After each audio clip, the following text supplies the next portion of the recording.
By the 4th week of Alpha King Kael's coma, people had stopped lowering their voices around him. At first, healers had whispered. Guards had walked softly outside the royal chamber. Courtiers had entered with solemn faces and spoken as though every breath from the bed might be his last. Now they discussed him like an empty throne. "He won't know," one maid muttered as she shoved a basin into Elara's hands. "And I'm not spending another night staring at a corpse that hasn't realized he's dead." A few servants laughed. Elara didn't. She tightened her fingers around the basin and looked toward the closed doors at the end of the corridor. For weeks earlier, the king's inspection party had been crossing the northern bridge when part of the structure collapsed. Kael survived. Several men had called it a miracle. The miracle had become less impressive with every day he failed to wake. "Go on, Omega." The head maid, Maravas, stood behind Elara with her arms folded. "You wanted extra work. There it is." Elara swallowed. She had never wanted extra work. She wanted enough wages to keep her narrow servant's room and enough food that she didn't have to decide whether breakfast mattered more than supper. But correcting Mara would accomplish nothing. "Yes, ma'am. And touch nothing you haven't been told to touch." "I understand." Mara's eyes hardened. "Do you?" The question drew another quiet laugh from the servants nearby. Elara lowered her gaze. That usually made people lose interest faster. She carried the basin into the royal chamber. The doors closed behind her. Silence. For a moment Elara simply stood there. Kael lay beneath dark blankets in the enormous bed, motionless except for the shallow rise and fall of his chest. She had seen him before his accident, always from a distance. Everyone had. The Alpha King could silence a hall simply by entering it. Now no one even bothered speaking to him. Elara placed the basin beside the bed. She changed the water, straightened the cloths, adjusted the blanket where it had twisted beneath one of his arms. Then she stopped. "This is strange," she whispered. "Nothing happened." Of course nothing happened. She glanced toward the door anyway. "I mean talking to you." Still nothing. Elara almost smiled. "You're probably the safest person in this palace to talk to." She dampened a cloth and carefully wiped his hand. "At least you can't tell me to be quiet." The joke sounded sadder aloud than it had in her head. She worked in silence for another minute. Then the silence became unbearable again. So she told him about the rain. She told him how it had flooded the kitchen steps that morning, and how 2 servants had spent 20 minutes blaming each other for leaving a window open. She told him that the roses outside the eastern corridor were beginning to bloom. Small things, meaningless things. But gradually the chamber stopped feeling like a tomb. When her work was finished, Elara lifted the basin. "Good night, Your Majesty." She turned toward the door. Behind her, beneath the edge of the blanket, one of Kael's fingers moved. Once. Elara never saw it. The next night Elara was sent back. And the night after that. Within a week, no one bothered pretending it was temporary. The other servants disliked the long hours in the royal chamber. Kael never spoke, never moved when they were watching, and never gave them the satisfaction of knowing whether their work mattered. Elara was an Omega with no rank worth protecting, so the unwanted shifts became hers. Maravas made certain she understood why. "You clean him. You change the water. You straighten the room," Mara said one evening as Elara collected fresh cloths.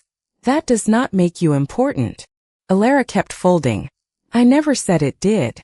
"No. But servants start imagining things when they spend too much time near powerful people." Mara stepped closer. "Remember your place." Elara looked down at the cloth in her hands. She knew her place. People had been explaining it to her for years. "Yes, ma'am." That night, she entered Kael's chamber and found his right hand twisted awkwardly against the mattress. She frowned. It had been positioned correctly when she left that morning. "Someone has been careless with you." She gently adjusted his wrist. The words came more naturally now. Elara talked while she worked because silence made the room feel wrong. She told Kael about burnt bread in the kitchens, a sparrow that had somehow flown into the laundry room, and the gardener shouting at 2 boys who had trampled his flowers. Sometimes she wondered whether it was foolish. Then she would look at him and think that if there was even the smallest part of him still trapped somewhere inside that unmoving body, perhaps ordinary voices were better than endless silence. And Elara noticed things. His breathing changed when the chamber door opened suddenly. His fingers were colder after certain treatments. He seemed calmer when she warmed the water before washing his hands. No one had taught her to watch for those details. No one had asked her to. She simply paid attention. Soon she began keeping tiny notes on scraps of discarded paper. Water warmer tonight. Right hand stiff after evening treatment. Breathing faster when physician entered. She hid the scraps inside her apron. Not because she believed she had discovered anything important. She simply hated forgetting. One evening while smoothing the blanket over Kael's chest, Elara said, "I used to work somewhere else." She paused. There was no reason to tell him this. Perhaps that was exactly why she continued. The steward there stole from the servants' wages. Everyone knew. Her mouth tightened at the memory. No one said anything because he had authority and we didn't. She sat in the chair beside the bed. I said something. The fire cracked softly behind her. They called me a liar. He said an Omega should be grateful she was employed at all. Elara gave a quiet, humorless laugh. I was dismissed the next morning.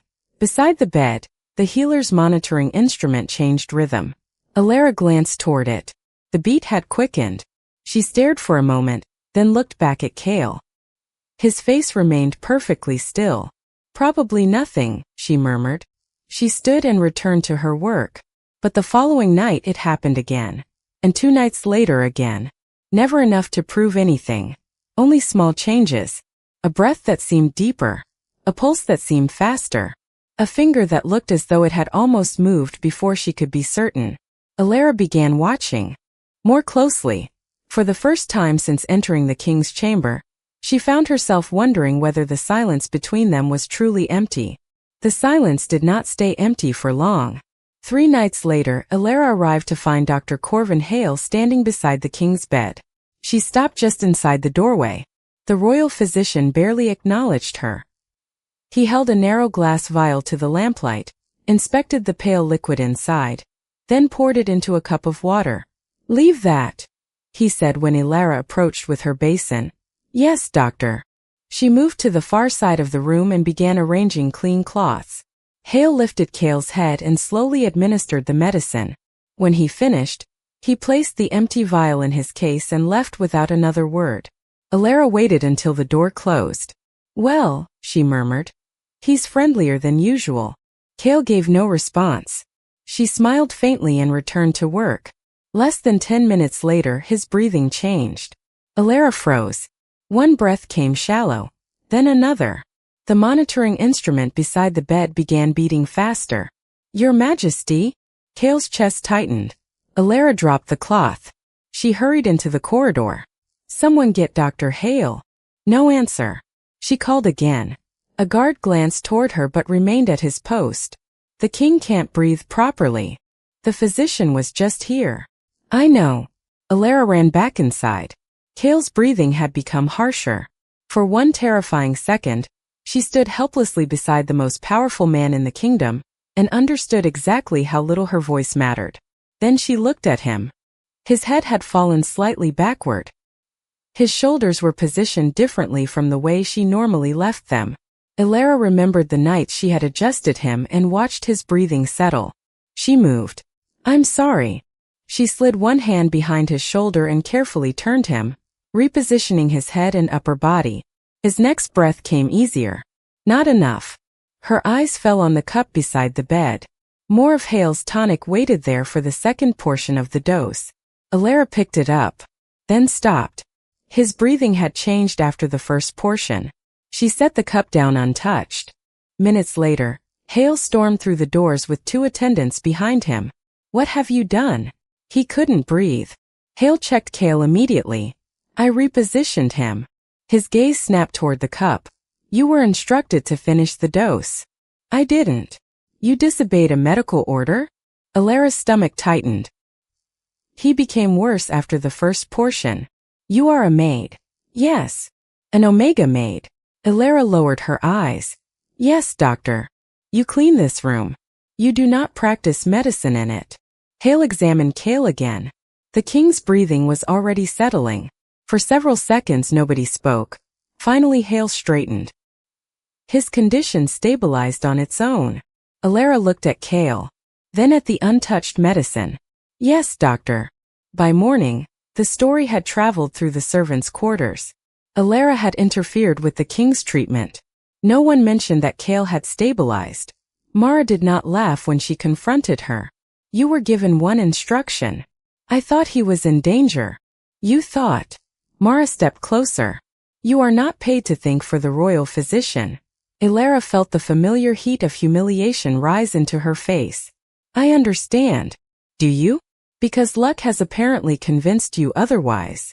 Luck. Elara carried the word with her into Kael's chamber that night. She cleaned in silence longer than usual. Finally she put down the cloth. Do you know what the worst part is? She looked at him. Being right doesn't matter much when you're the person no one listens to. Her voice cracked slightly and she hated that. Elara reached for the blanket. Something touched her hand. She stopped. Kael's smallest finger rested against the side of hers. Elara stared. For one breath neither moved. Then his finger went still. A reflex, she whispered. It had to be. She slowly withdrew her hand. As she reached for the basin, her gaze passed over the medicine waiting on the bedside table. Elara frowned. She had seen that tonic every night for weeks. Usually it was nearly clear. Tonight, beneath the lamplight, the liquid carried a faint cloudy tint. Elara looked from the vial to the silent king. Then she slipped one of her paper scraps from her apron and wrote down the time.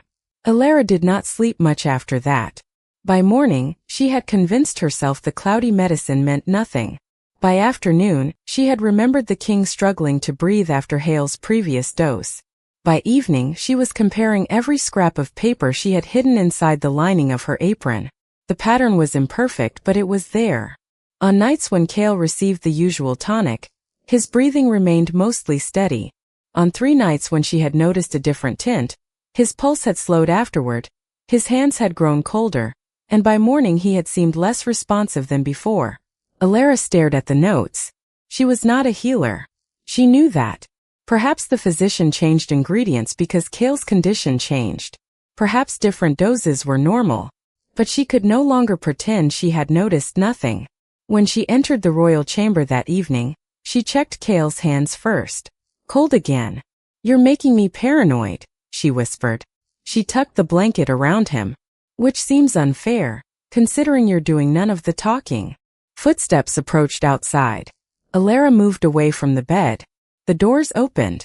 Lord Garrick Vale entered with Dr. Hale beside him. Everyone in the palace knew Garrick. Since Kael's accident, the regent had presided over council meetings, received foreign envoys, and issued orders in the king's name. Elara lowered her head. Neither man asked her to leave. Why would they? She was only a servant, and the king was unconscious. Hale examined Kael while Garrick stood near the window. How long? Garrick asked. Hale glanced toward Elara. She immediately picked up her basin and moved toward the adjoining washstand, making herself small. His condition remains unchanged, Hale said. That wasn't my question. A pause. Then Garrick spoke more quietly. The council is tired of waiting. Soon they will accept that he is permanently incapacitated. Elara's hand stopped in the water. Hale murmured something she could not hear. Garrick answered. Then make certain there are no surprises before the vote. Elara's stomach tightened. She shifted accidentally. The basin clicked against the stone. Silence fell behind her. Girl. Elara turned. Garrick was watching her. Yes, my lord. How long have you been standing there? I was here when you entered. His expression did not change. And what did you hear? Elara's heart began pounding. Only that His Majesty's condition has not changed. Garrick studied her long enough to make her palms damp. Then he smiled. It contained no warmth. Servants who listen to matters above their station often misunderstand what they hear. Yes, my lord. See that you don't. He left. Hale followed a moment later. Elara waited until their footsteps disappeared. Then she crossed the room and closed the door. Her hands were trembling. She looked at Kael. I don't know what that meant. The admission came out almost angrily. Maybe nothing. Maybe I'm doing exactly what he said and imagining danger, because I don't understand their world. She sat beside the bed. But I understand this much. Her voice softened. You are still alive. She leaned forward. And everyone around you is becoming very comfortable deciding what happens when you aren't. Kael remained motionless. Elara looked at the monitoring instrument. Steady. She hesitated. Lord Garrick. The rhythm changed. Elara went still. She watched the instrument until it settled. Then carefully she said his name again. Garrick Vale. Kael's heartbeat quickened. Not dramatically, but unmistakably. Elara rose so quickly the chair scraped against the floor. She stared at Kael's face. Nothing. She tried to tell herself it was coincidence. Instead she remembered the finger against hers. The changing pulse when she spoke. The strange medicine. The warning she had just overheard. Elara stepped closer to the bed. If you can hear me, she whispered, you have to keep fighting. For a moment, there was only the soft ticking of the instrument. Then Kael's breathing deepened. Elara pressed both hands against the edge of the bed. She wanted to ask him 100 questions. She asked none. Not yet. Because for the first time she was frightened that someone might answer. Her eyes moved toward the closed door. Tomorrow night she decided she would stop guessing. She would test whether the king was truly reacting to her, or whether she had finally begun imagining the impossible. The next night Elara returned with a plan. It was a poor plan, she admitted to herself, but it was better than whispering questions at an unconscious king and frightening herself with every change in his heartbeat. She closed the chamber door and checked the corridor before approaching the bed. Kael looked exactly as he had the night before. Still. Silent. Trapped beneath the weight of his own body. Elara sat beside him. All right, she whispered. I'm going to say some names. No reaction. The gardener. Nothing. Mara Voss. The monitoring instrument continued its steady rhythm. Dr. Corvin Hale. A slight change, but so small Elara could not trust it. She swallowed. Garrick Vale. Kael's fingers tightened against the blanket. Elara stopped breathing. She leaned closer. Garrick Vale. Again. A deliberate tightening. Not a twitch. Not chance. Elara stared at his hand. Her own began to shake. Your Majesty. She reached carefully toward him and slid her fingers beneath his. If you can hear me. Her throat went dry. Can you hear me? Nothing happened. Seconds passed. Elara's hope began collapsing under the weight of embarrassment. Then Kael's hand closed weakly around one of her fingers. Once. Elara covered her mouth. For weeks she had spoken to him because she believed he could never answer. Now the room seemed to tilt around her. You can hear me. One squeeze. Every foolish story she had told him rushed back at once. The rain. The kitchen. The sparrow. Her dismissal from the previous household. Her complaints about being ignored. You heard all of that? One squeeze. Despite everything, a startled laugh escaped her. Oh. Kael's fingers relaxed. Elara saw the effort it had cost him. She forced herself to slow down. We need something simple. One squeeze for yes. His fingers tightened once. Two for no. Two faint squeezes followed. Elara stared at him in disbelief. The Alpha King was awake inside his own body. And no one knew. The realization quickly stopped feeling miraculous. It became terrifying. If Kael had been conscious for weeks, why was he still unable to move? Her eyes went to the medicine beside the bed. Do you remember Dr. Hale coming here? One squeeze. Do you trust him? Kael's hand tightened. Once. Elara frowned. Then came another squeeze. Two. No. Cold spread through her stomach. She looked toward the door. What about Garrick? Is there something wrong with? Kael's grip tightened sharply. Elara stopped. His breathing had become faster. Don't exhaust yourself. She placed her other hand over his. I understand enough. She didn't.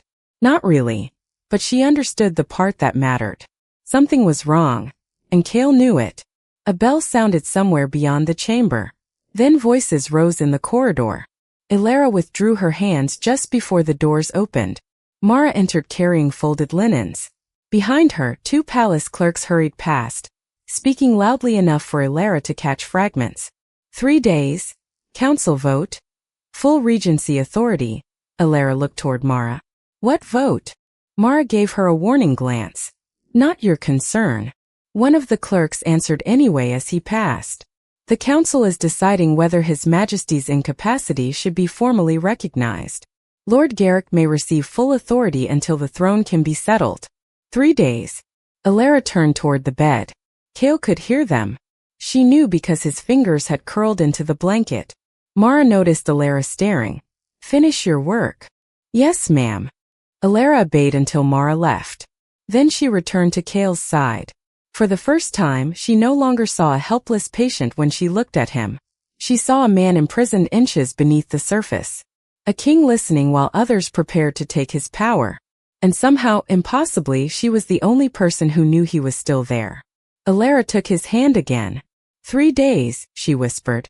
1 squeeze. She looked at the medicine waiting beside him. If someone is keeping you like this, I'm going to find out. Kael's fingers closed around hers.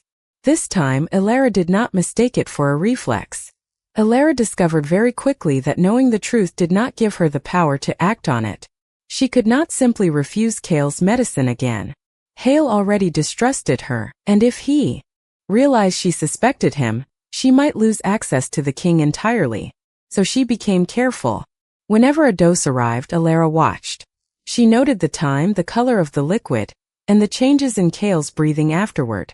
When she could do so unseen, she saved only a few drops from the remaining medicine in tiny clean vials.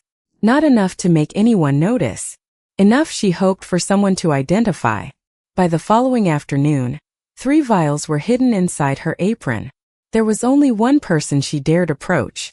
Rowan Mercer worked in the palace apothecary beneath the senior healers. He was young enough to receive orders rather than give them, and unlike most people above Elara's station, he had never treated servants as though politeness were wasted on them. She found him sorting dried herbs. I need to ask you something. Rowan looked up. That sounds dangerous already. Elara placed 1 vial on the table. What would make a recovery tonic smell bitter and slightly metallic? His expression changed. Where did this come from? I can't tell you. Then I probably shouldn't answer. Please. Rowan studied her face, then uncorked the vial and examined it without touching the liquid. This isn't enough for certainty. I'm not asking for certainty. He smelled it carefully. There's something in here that shouldn't be in a standard restorative tonic. Elara's pulse quickened. What? I'd need to test it. Could it keep someone unconscious? Rowan looked sharply at her. Elara. She took the vial back. Forget I asked. That is going to be extremely difficult now. But he did not stop her. That evening, Elara returned to Kael with her fear sharpened into something harder. I found someone who thinks the medicine is wrong, she whispered. Kael's fingers tightened once around hers. Yes, I know. I'm terrified too. For the first time, the corner of his mouth seemed almost to move. Elara leaned closer. Your Majesty? His eyelids trembled, then opened. Only slightly. Elara forgot how to breathe. His eyes found her. They remained open for perhaps 3 seconds before exhaustion dragged them shut again. But he had looked at her. Not through her. At her. Laugh broke from Elara before she could stop it. You're coming back. Kael's fingers shifted toward her hand. She gave it to him. His grip was weak but deliberate. For one impossible moment, Elara allowed herself to believe they might actually win. The door opened. She jerked away. Mara stood there. Her gaze moved from Elara to Kael, then downward. One of the tiny vials had slipped from Elara's apron and landed beside the chair. Mara picked it up. What is this? Elara's stomach dropped. Mara, what have you taken from this room? Nothing that would hurt him. That was not my question. Within minutes, Elara was standing before Garrick and Hale. The regent turned the vial between his fingers. A servant stealing royal medicine. I wasn't stealing it. Hale's face hardened. Then what were you doing? Elara thought of Kael's hand closing around hers. She could not tell them. Not yet. I was keeping records. Garrick laughed softly. Records. I noticed His Majesty became worse after certain doses. You noticed? Hale demanded. Elara forced herself not to step backward. Yes. Garrick regarded her with almost amused contempt. A poor Omega maid decides the royal physician is incompetent because she has spent a few nights beside a helpless king. That isn't what I said. No. His voice cooled. Perhaps you have begun imagining that your presence matters to him. The word struck exactly where Mara's warnings always had. An Omega pretending she mattered. A servant imagining importance. Kael held out his hand. Give me the remaining vials. Elara said nothing. Garrick's expression changed. You have more. Mara looked at her. Elara knew denial would only make them search her. Slowly, she removed the remaining samples. Garrick took them. You will not enter the king's chamber again. Elara's head snapped up. No silence. She realized too late that she had said it aloud. Garrick stepped closer. What did you say? Elara's hands curled at her sides. She thought of Kael opening his eyes. Then she lowered her gaze. Nothing, my lord. You will leave the palace tomorrow morning. Until then, you will remain in the servants' quarters. He turned away. The decision was finished.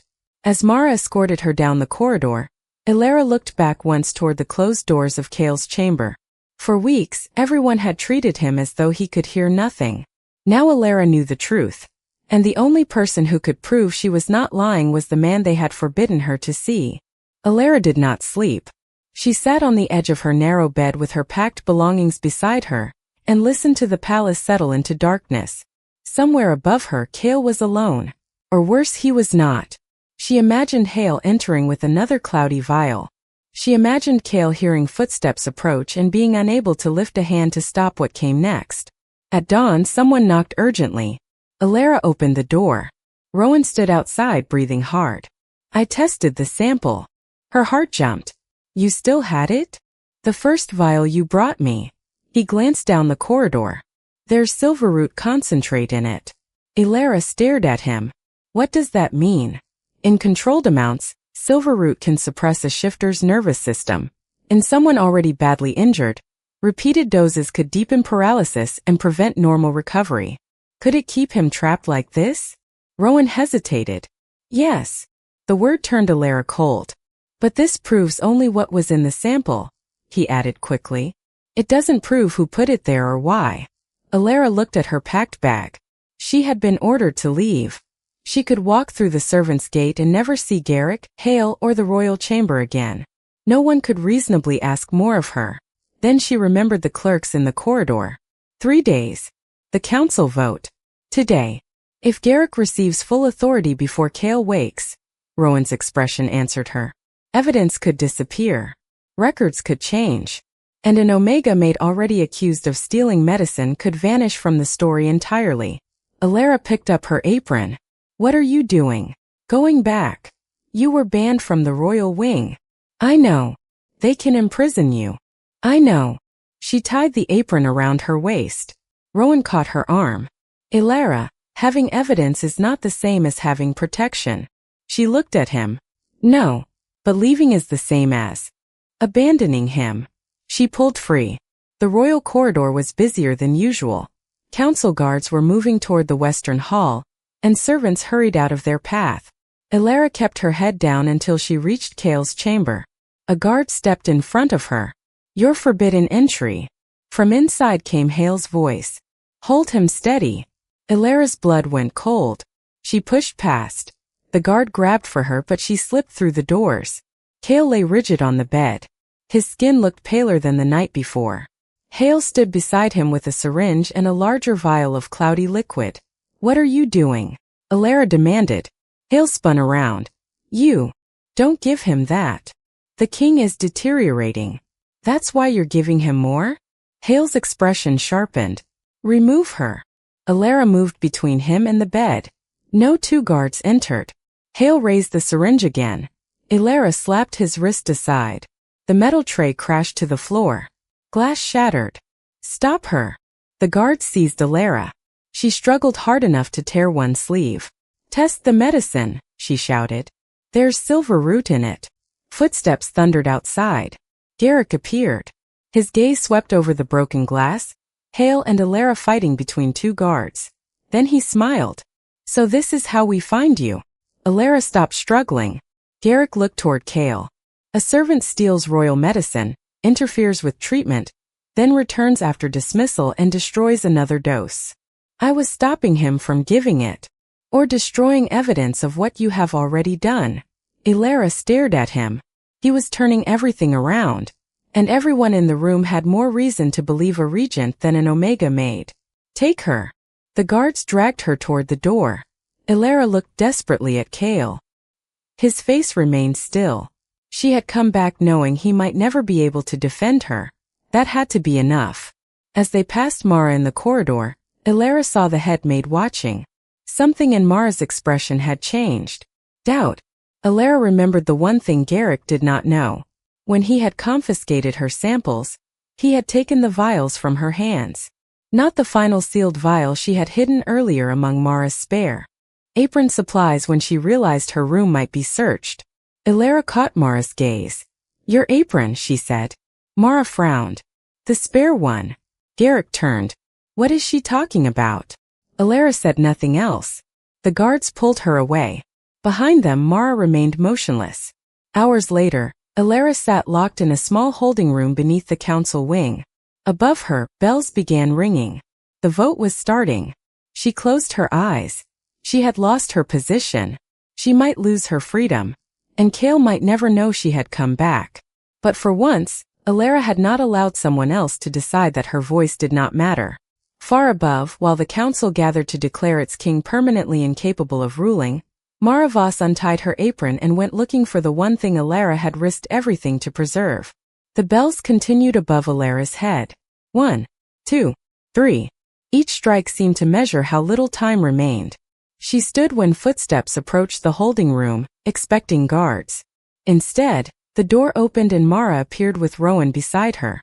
Mara held a tiny sealed vial. Elara's knees nearly weakened. You found it. I found exactly where you said it would be. Rowan stepped forward. I tested it against the sample you gave me yesterday. Same compound. Silver root concentrate. Then take it to the council. We did more than that, Mara said. Her expression was still severe, but the contempt was gone. I gave Captain Silas Reed your notes from the infirmary records. He compared the treatment times with the king's decline. Elara stared at her. You believed me? No, Mara looked down at the vial. I believed evidence. It was enough. Silas had already placed guards loyal to the crown outside Kael's chamber. Hale had been removed from the king's bedside, and no further dose had been administered. Within hours of the silver root being stopped, Kael's condition began to change. Not miraculously, slowly, painfully, but unmistakably. His eyes remained open longer. His hands moved, then his arms. By the time the council reconvened, Garrick had already begun his defense. Elara was brought upstairs under guard. The council chamber seemed enormous from where she stood. Nobles filled the long table. Garrick stood at its head as though the place already belonged to him. The sealed vial rested before the council beside Rowan's written analysis. Garrick barely glanced at it. A suspicious substance discovered by an apothecary friendly with the accused, he said. Notes written by the accused herself, and accusations conveniently made when she was caught interfering with His Majesty's treatment. Elara's hands tightened. Garrick turned toward her. You claim the king communicated with you? Yes. How? With his hand. A few nobles exchanged looks. One squeeze meant yes. Two meant no. And naturally, Garrick said, no one else witnessed these remarkable conversations. Elara said nothing. His smile sharpened. His Majesty has lain unconscious for weeks. He heard nothing. He told you nothing. And now you expect this council to believe an Omega servant understood the king better than his own physician. The doors opened. Every head turned. Captain Silas entered first. Then Kael stepped into the chamber. A cane supported one side of his weight. Silas remained close enough to catch him if necessary, but no one carried the king. Kael walked. Elara forgot the guards beside her. Garrick went white. Your Majesty. Kael's voice was rough. Weak was not a word anyone in the chamber would have dared use, but every syllable cost him effort. I heard you. Silence swallowed the room. Garrick stared at him. Kael continued. I heard servants discuss whether I would die. I heard physicians speak over me as though I were already gone.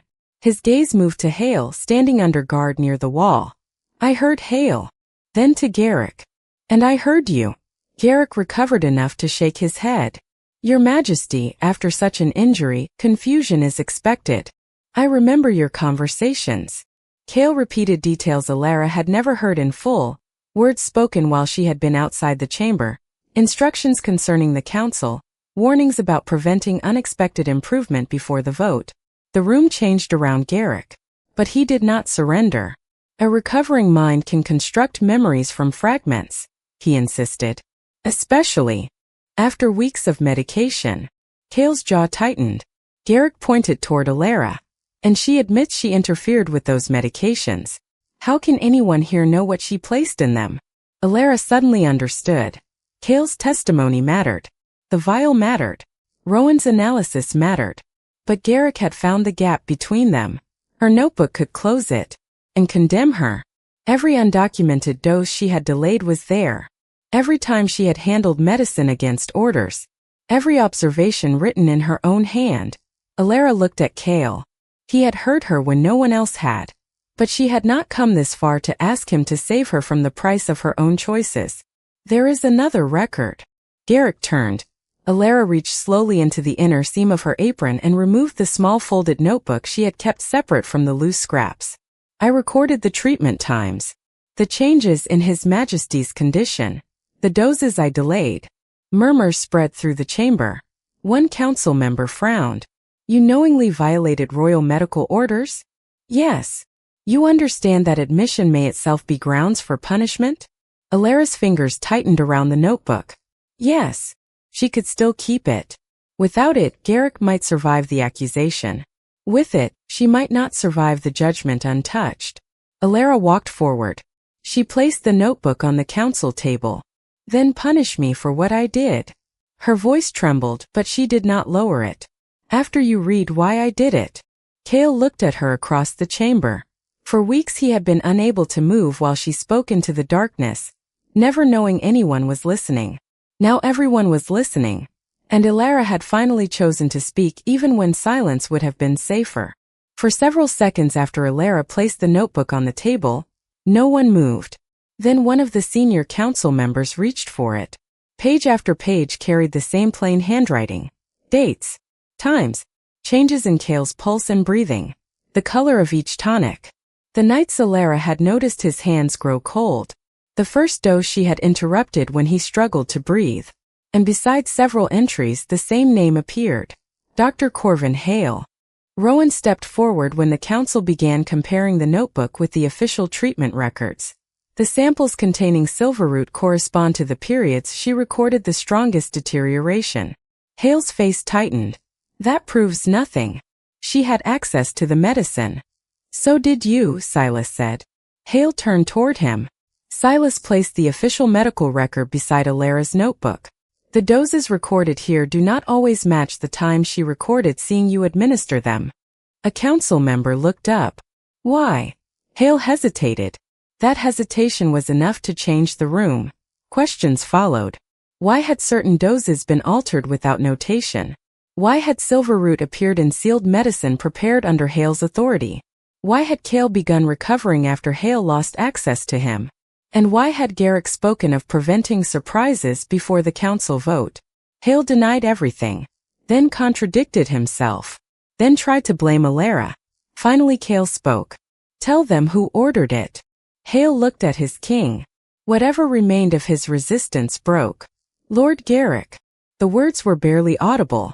Chaos erupted. Garrick surged from his chair. You fool. Silas moved immediately. 2 guards blocked Garrick before he reached the door. Hale's confession did not erase the need for investigation or judgment, but the question that had haunted Elara was finally answered. Kael's coma had been prolonged deliberately. Garrick had needed the king alive long enough to make the transfer of authority appear lawful, and helpless long enough to ensure he could not stop it. The council ordered Garrick and Hale detained. Then attention shifted to Elara. Her relief lasted only seconds. A senior noble lifted her notebook. Your Majesty, the conspiracy does not change what this servant admits doing. She interfered with royal treatment repeatedly. If such conduct is excused because the result happened to be favorable, the authority of the crown itself becomes meaningless. Elara felt every eye return to her. This was the price she had known might come. She straightened. Before she could answer, Kael did. No, the single word silenced the chamber. He stood with both hands resting on his cane. She will not be punished for succeeding where everyone with greater rank failed. Your Majesty, Kael's gaze hardened. If the lowest person in my household must break protocol to prevent my murder, then perhaps the failure lies in the protocol. The noble fell silent. Kael was still pale, still weak, and Elara understood what his words cost. He had barely reclaimed his throne, yet he was challenging the people whose cooperation could make his return easier. He chose to do it anyway. Weeks passed before Kael could walk without the cane. Garrick and Hale remained under royal judgment while the palace infirmary underwent review. Elara expected to be returned quietly to servant duty. Instead, Kael summoned her.